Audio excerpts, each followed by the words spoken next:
Good morning, everyone. Good morning. Good to see you. We are in 1 Kings chapter 5. At least that's where we're starting off as we get into the building of the temple. I guess still we're talking about the preparations for it now, the gathering of the materials, but we're in the process now of that build. Let's get started this morning as we do with a word of prayer. Matt's going to lead us. Precious Heavenly Father, thank you for these opportunities you give us to be together each week to study your word. We know that you provided your word, your entire word, for our benefit. We learn how to be reverent. We learn how to be thankful. We learn how you have planned for us in the past and brought us here, provided your Son through a series of events that you had from the beginning. And we thank you for these things. We ask you to help us take them seriously. Please be with Joe this morning as he presents your word to us, as he studied it. And we are thankful for him and for you, your word. In Jesus' name we pray. Amen. 1 Kings chapter 5 and verse 1. When Hyram, king of Tyre, heard that Solomon had been anointed king to succeed his father David, he sent his envoys to Solomon, because he had always been on friendly terms with David. You can kind of imagine that Hyram wants to continue this relationship, a friendly relationship with Solomon the son. Because, they're neighbors. And we know, we've talked about how David had conquered, had expanded the kingdom, basically, of Israel, and even if the Israelites haven't moved to some of these other areas, even farther out, there are those nations that pay tribute to David or now to Solomon. Solomon's going to increase the borders even a little bit more here as time goes on. But Hyram has some things that Solomon needs. Well, one thing in particular, and that is wood, cedar wood in particular. And so we're going to see that with this alliance here, with this promise, there's some bartering that takes place. So trading that goes on. So Solomon's letter to King Hyram goes like this in verse 2. Solomon sent back this message to Hyram. You know that because of the wars waged against my father David from all sides, he could not build the temple for the name of the Lord his God until the Lord put his enemies under his feet. But now the Lord my God has given me rest on every side, and there is no adversary or disaster. I intend, therefore, to build a temple in the name of the Lord my God, as the Lord told my father David when he said, Your son, whom I will put on the throne in your place, will build the temple for my name. So give orders that cedars of Lebanon may be cut for me. My men will work with yours. I will pay you for your men whatever wages you set. You know that we have no one skilled in felling timber as the Sidonians. Tell me something about that. Why is that the case? Why is this King Solomon looking to Hyram to provide these things? What can you tell me?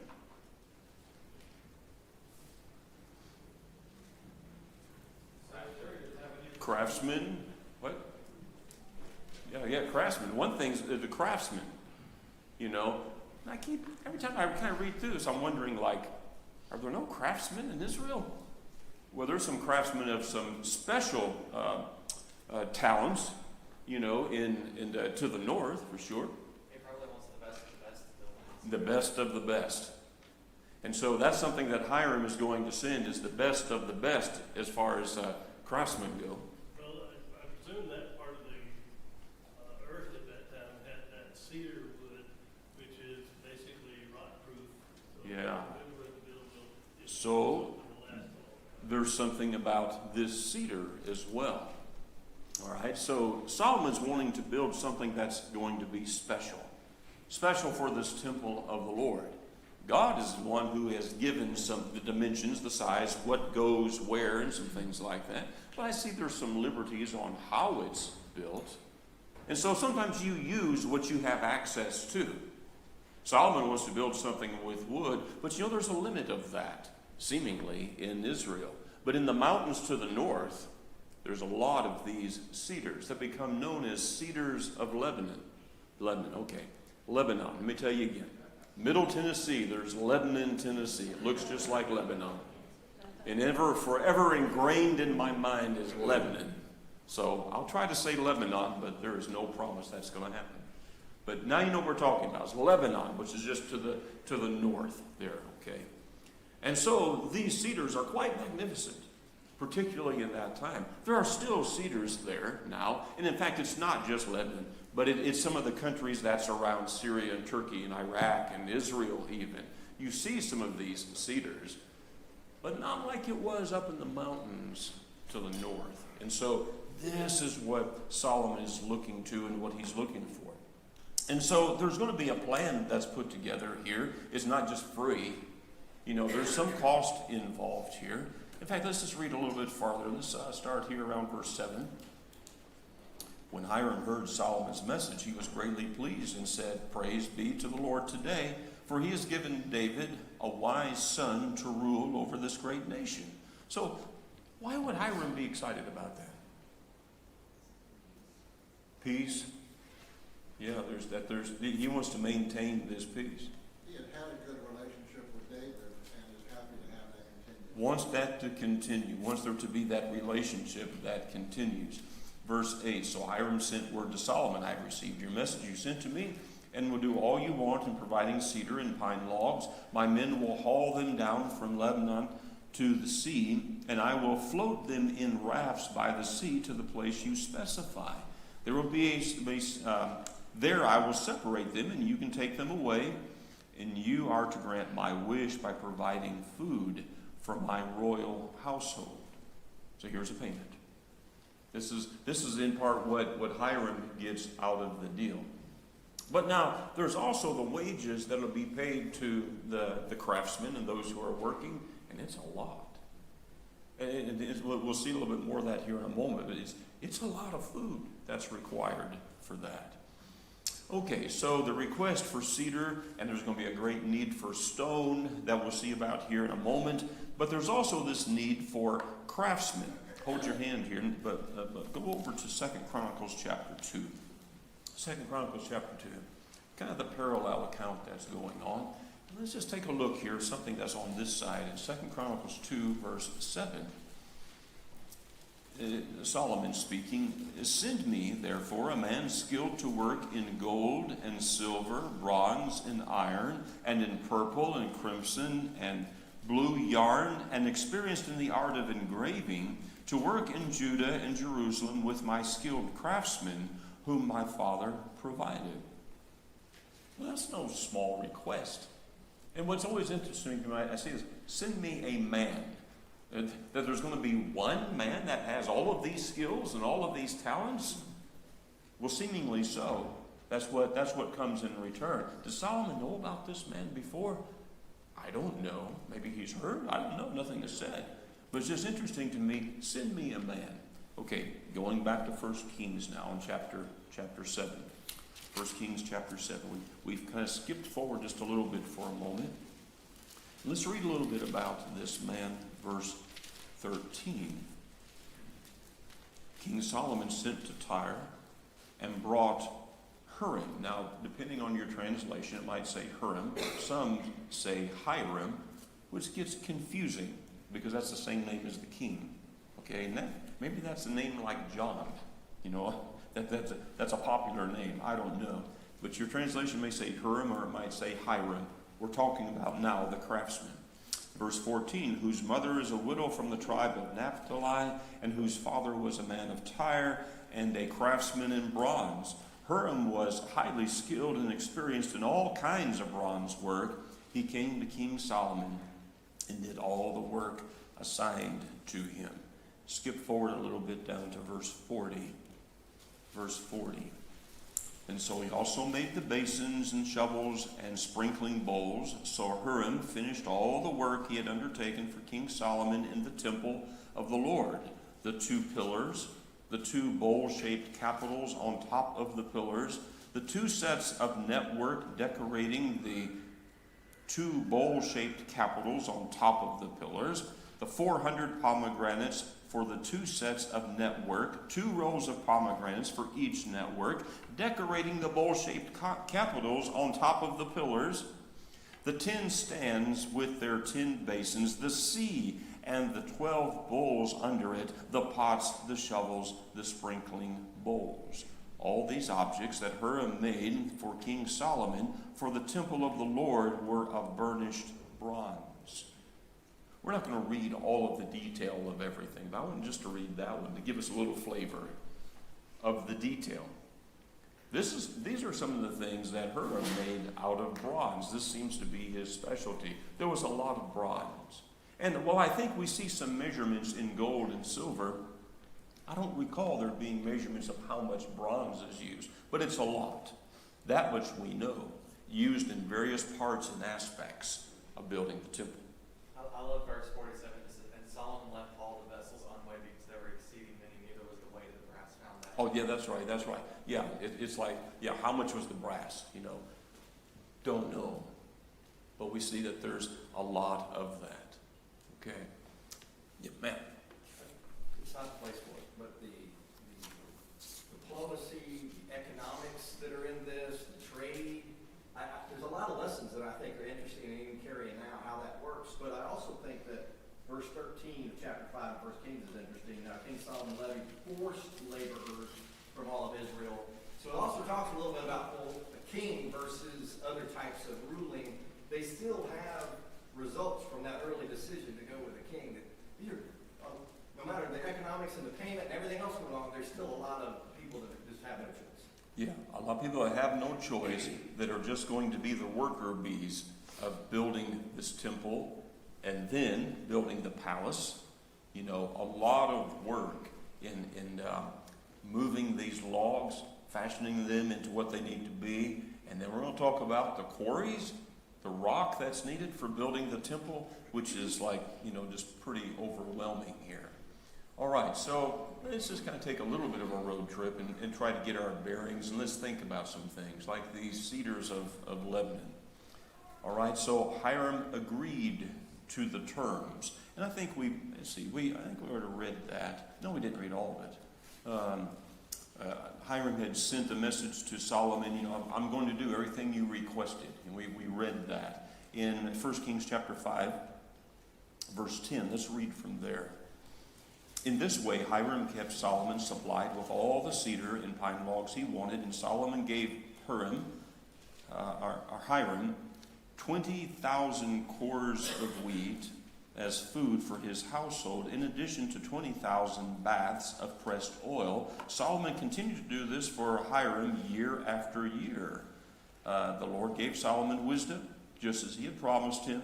There were peaceful relations between Hyram and Solomon, and the two made a treaty. Just to put in perspective in what we would understand, 20,000 cores of wheat would equal maybe 125,000 bushels of wheat. 125,000 bushels of wheat, okay? That's a lot. And then the pressed olive oil, 115,000 gallons of olive oil. So the payment is not cheap. There's a lot involved in this, okay? But also, I think he gives us some insight with Israel, again, that there's some prosperity there, and that agriculture is something that's working well for them at the time, that not only can they feed Israel, but they can supply King Hyram with all of this wheat and olive oil. 115,000 gallons of olive oil, can you imagine? I mean, how many olives do you have to squish to get that much olive oil? Okay, Chris, so there's, Jake. On that, sorry, this is a little bit about what I do, but 55-gallon drum of olive oil, right? So 115,000 gallons would be 26 truckloads. Each truckload is 8 drums of olive oil. That's 26 truckloads, semi-trucks going down the highway. Wow. Do you know what the price is on that today? Talk to you later. I'm not trying to make a deal, Jake. I just want some information, I don't have a checkbook big enough to write that. But spending a moment on that, just so we get in our mind that there is some wealth, there is some commerce that is coming out of Israel. And to understand that there are places in the fertile valley, in Israel, even today, that's very fertile, and they have a lot of agriculture. And olives. Throughout that region, whether it's Israel, Greece, Turkey, that area, the number of olive trees that you see just seemingly is, innumerable to this day. And so my impression is it must have been that way in that day as well. So we just get a little picture of that. So the cedars. In the northern hill country is primarily where these cedars grew. It's not necessarily a desert kind of a tree.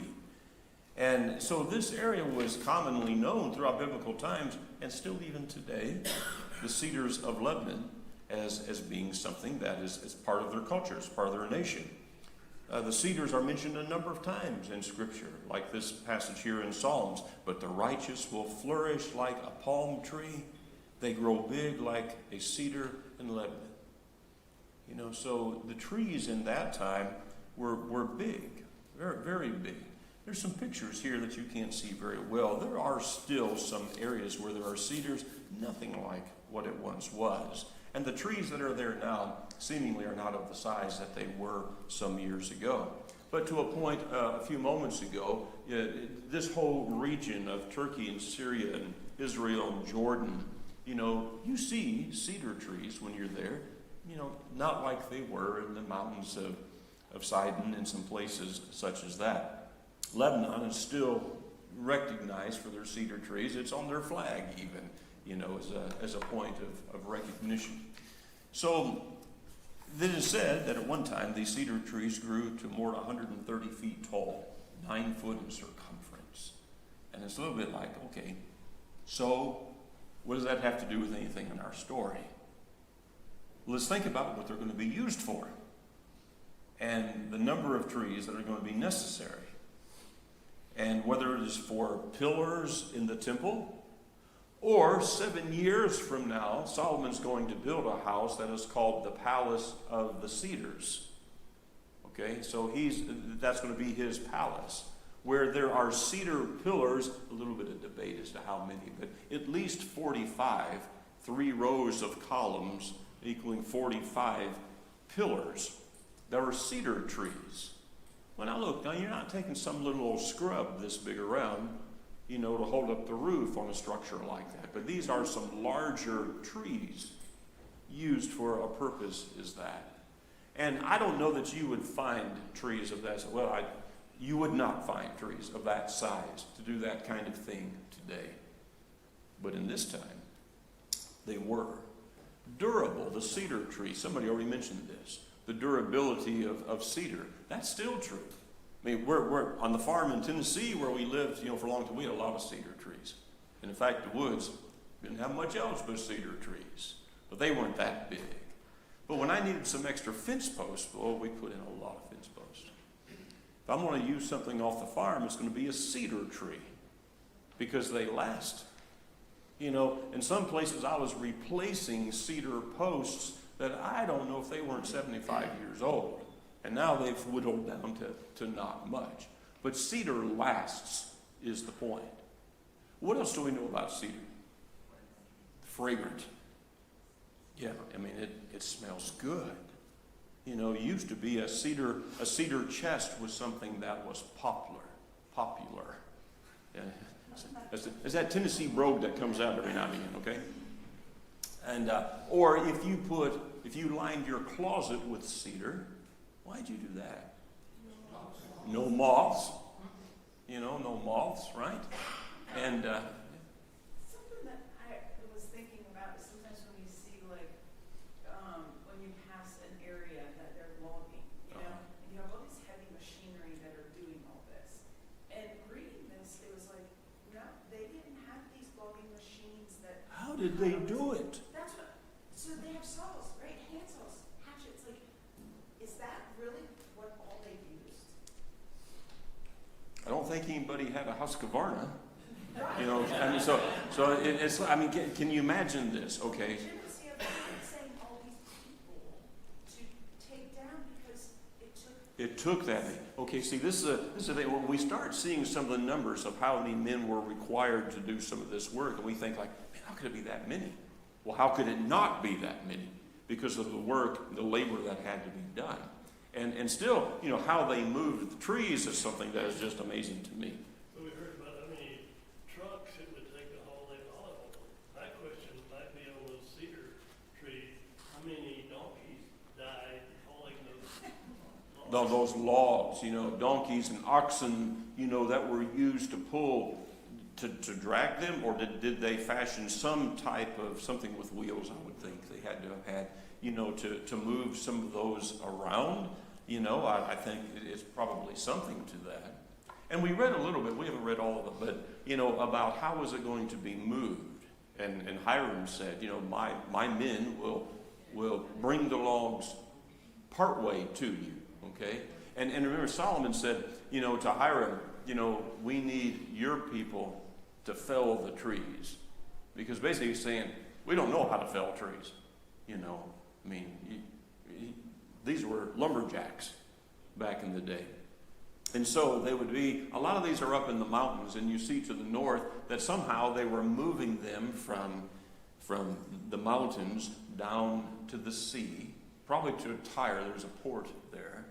And they're tying them together, and they're floating them down to Joppa. And then from there, Hyram is saying, you got it from there. You figure out how to get it from Joppa to Jerusalem, okay? Which, in our day, it's not that far. It's less than an hour drive. But how long did it take them to move those logs to Jerusalem? I have no idea. And how did they do that? I don't particularly know. But that would have had to have been something for sure. So one artist kind of depicted it, this way. If you make something out of that, where they've made some kind of wagons, where they put the cedar on. But if we can imagine just how grueling the work is, back in 1 Kings chapter 5, verse 13, King Solomon conscripted laborers from all Israel, 30,000 men. He sent them off to Lebanon in shifts of 10,000 a month, so they spent 1 month in Lebanon and 2 months at home. Adoniram was in charge of the forced labor. Solomon had 70,000 carriers and 80,000 stone cutters in the hills, as well as 3,300 foremen who supervised the project and directed the workmen. As the king's command, they removed from the quarry large blocks of quality stone to provide a foundation of dressed stone for the temple. The craftsmen of Solomon and Hyram and the men of Jebal cut and prepared the timber and stone for the building of the temple. Gives a little description. Here's how many is involved. And the men of Israel forced labor. Not a surprise. You have a king now. He's going to take 10% of all that you have. He's going to take your sons and put them in the army. And remember the list. And so here's forced labor from Israel, to do that. But now we've talked about the trees. Yes. I just want to make a comment Yeah. about forced labor. Mm-hmm. It is forced labor, but it's interesting that we had the men only going one out of 3 months, they only went 1 month. And then the other 2 months they were at home. Mm-hmm. And so they were forced probably, but at the same time, I think they at least had their better way to treat them as opposed to, hey, we need you here every day. At least they had some off time. So I think that's worth noting. And it's interesting. It's like, and maybe they went up to Lebanon and they did work there. They came down to Joppa and their job was to bring a load here. Maybe it took them a month, to get that load over here to Jerusalem. But they had some off time too, which was a nice thing. Sure. The New King James Version doesn't say forced labor. It says labor force. To me, it doesn't. Doesn't have the same connotation. Yeah. Yeah. I don't interpret it that way. Yeah, right. Okay, labor force, the New King James says, as opposed to forced labor. That does kind of give a different flavor to it. But, NIV says conscripted labor. mm-hmm. So that, I'm with Arlene, it sounds Yeah, I think they're being paid for that. You know, I do get that impression for that. They probably just didn't have a choice necessarily. Yeah, whether they had a choice of like, do you want this job or not? I'm not sure that was a choice that they had. But his wisdom in letting them, what Brian brought up last Marina, and it's good to look. The wisdom he had came out in everything. Mhm. And yes, it came out in not only to be with their families and that they most likely had to recoup. I thought that too. Yeah. That, yeah, they had 2 months off maybe, but it took them that long to get their energy back, strength back. John?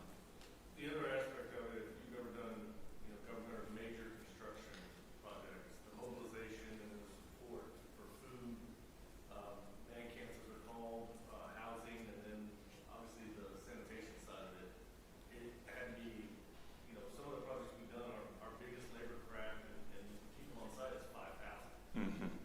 And this is 10,000 rotating every Right. every month for mobilization and demo. So Yeah, can you imagine? It's like, that would cost today. how do they even get there? Right. You know, here's your bus ticket, show up to work on Monday. I don't know how they got everybody there. Another thing, with David, they were following God's laws. Mhm. So David had them actually doing what God wanted them to do. So by this time, Solomon comes along and he's inheriting a group of people who may have considered this a great honor to be, Yeah. conscripted into working for God's temple. Hmm. I do think that's something to consider, and how everybody felt about it, I don't know, but I do think that there's this idea that you're not working on just a regular building project, building some homes down here in the subdivision, We're talking about building the temple for God. And for a lot of Jews, I would think that would be kind of special duty, that would be something that honored to be able to do. Continuing the idea of the military side, what an honor it is to serve your country. But if you have to leave every 3 months and still maintain your life when you get back, it's not like they had 2 months off. What they were doing was Catching up. 2 months of work, 3 months of work, and 2 months at home. Yeah. Whatever they had been doing to maintain their life before that, they now have Right, less time to do that. right, that's right. Okay, John? I can give you just one more perspective that kind of hits close to home. One of the biggest things that we've seen built around here is Unity Park. And that's a project that took years and years, and there was one contractor that was chosen that felt had the means to pull it off, and he chose one subcontractor that had the skill to do the steel, the metal, the woodworking. That happened to be a company that a lot of us work for, the Heirloom Mhm. Companies. And the architect chose one type of wood for a certain part of that project. It was Alaskan white cedar. Oh, wow. Nothing else would do because it had the properties of weather resistance and bug resistance, insect, Yeah. It was insect repellent. And that company had one guy that had the skill to program a machine to precisely cut out 1,800 wooden ribs. That's incredible. Who could that be? Went into the manufacture of the picnic shelters.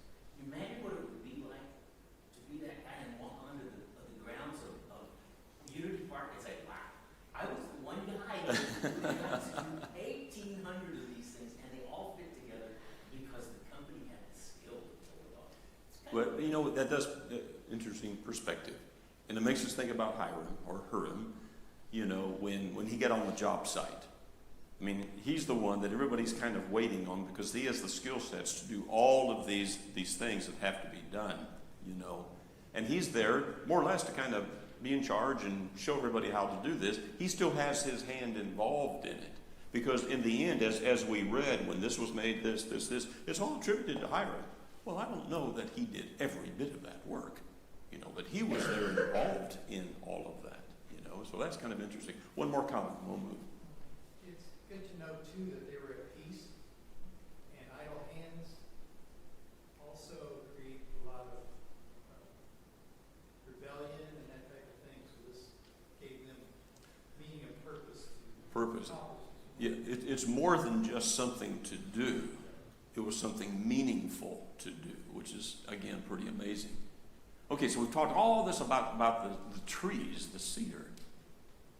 What about the stone? Like, where does the stone come from? I mean, if the cedar trees are hard to move, imagine these great big blocks of stone that are going to be used. And so, where does that come from? Well, it just so happens that around Jerusalem, there's a lot of rock. And there are a lot of old quarries. I say a lot, that's a little bit over the top of it. There are quarries around Jerusalem. What quarries might have been used for the building of the temple? Well, I don't know if we can really say for sure. But it would be really interesting. There's some quarries like this one here, just kind of out in the open where rock obviously has been cut. If you go into Wilson's Arch, which is to the left, Mm-hmm. where you By the western wall. they have windows in the floor where you can look down and see these stones. So there are stones, like when you look at the temple area today, you know, what you see on top is about half, because the rest of it is, the foundation goes far below ground. And so now if we back up and think a little bit about what was involved and how much stone was required in just building the Temple Mount area, which of course had to be done before the temple could be put in place. So this is being done as well. So it's interesting that there is a quarry that basically is underneath the Temple Mount. It's underneath part of the city of Jerusalem. And so if we remember some of the pictures that we have looked at before of like the city of David and how that was kind of built there next to the Kidron Valley.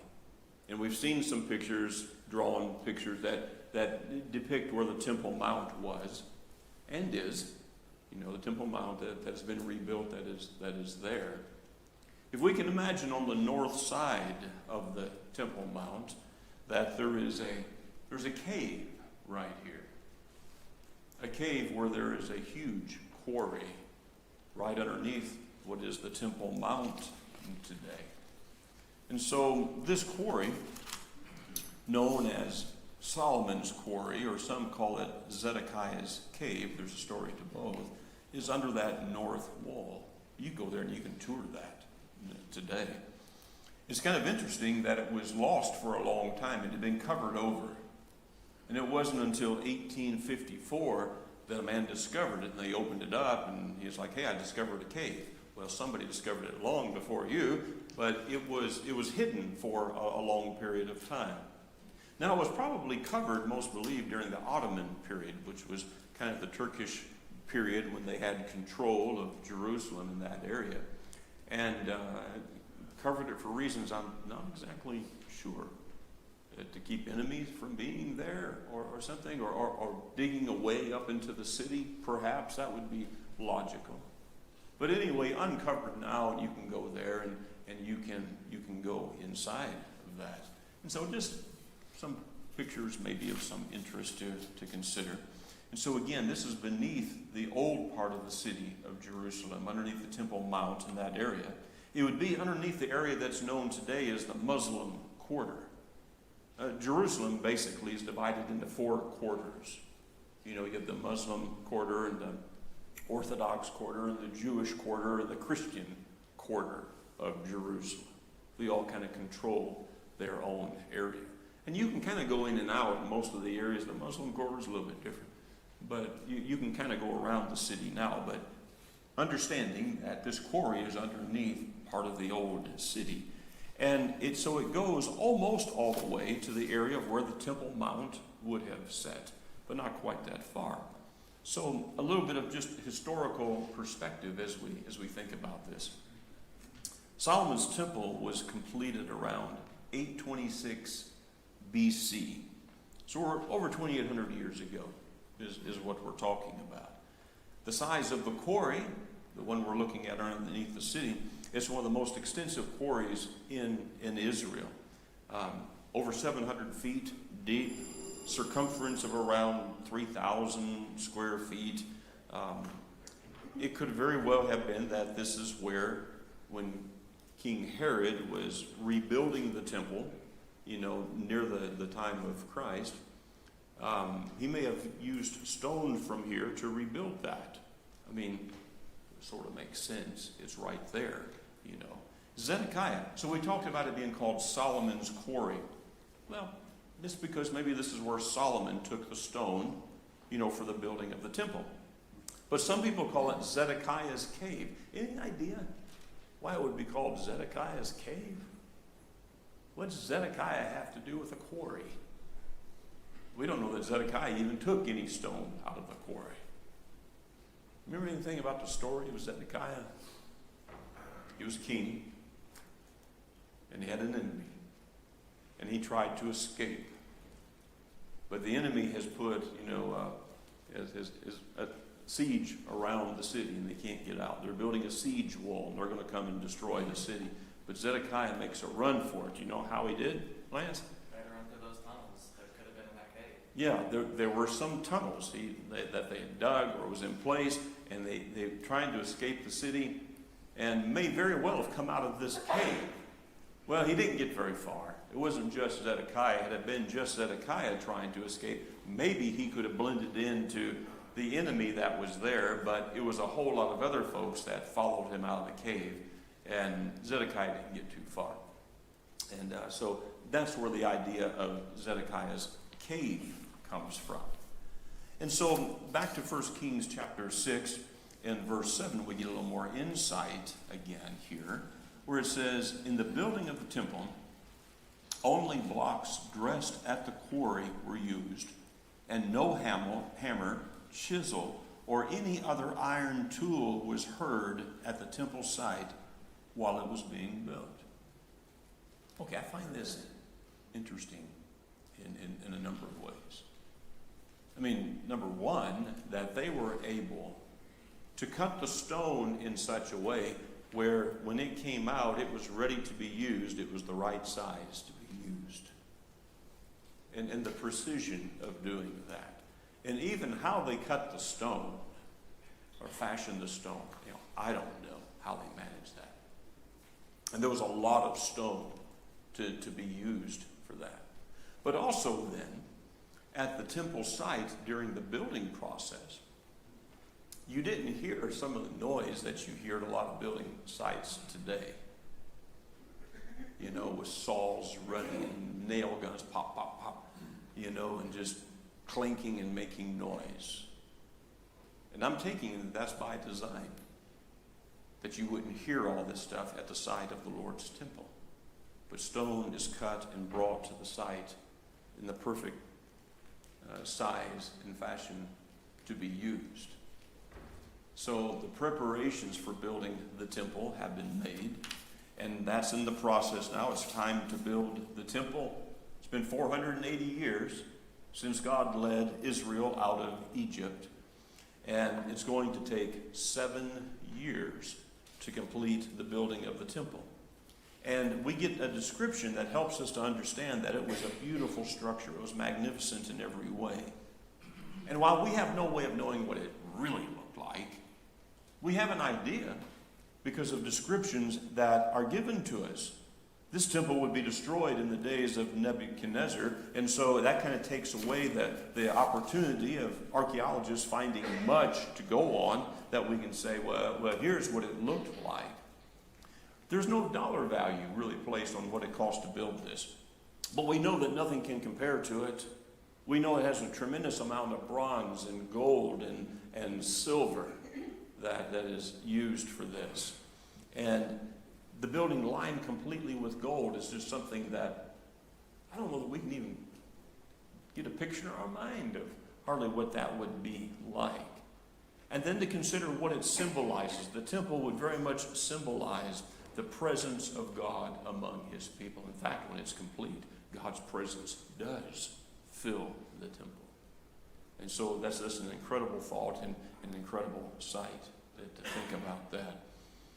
And so, there was, we'll have to roll this to Wednesday night. We got to talk about this for a minute. To consider what God told Solomon as they're beginning to build the temple. Wednesday night, God willing, I want us to spend a little time kind of finishing up some things in chapter 6 and 7. We're not reading all of it, but a few points to be made from there.